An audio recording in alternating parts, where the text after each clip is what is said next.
sa paglambo sa turismo o sa kanda mga itong kapulisan.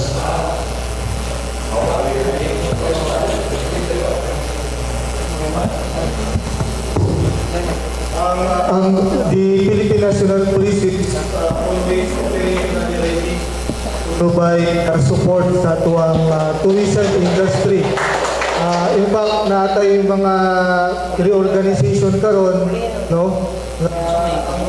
The units, pwede silang mag-recommend na mag-tourism police.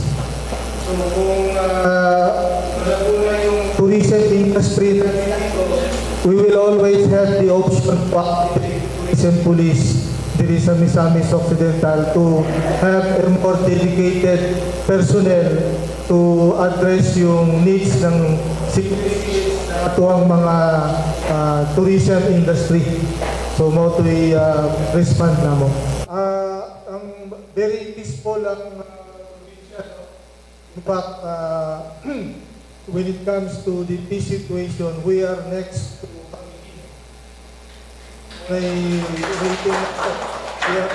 Amiguin, no?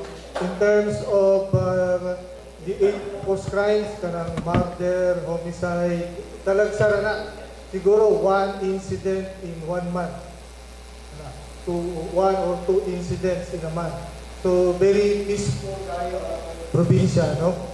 And when it comes to insurgency, last March 15, ang atuang Chief PNP and Chief of Staff, they already signed a joint resolution na insurgency-free na ang probinsya.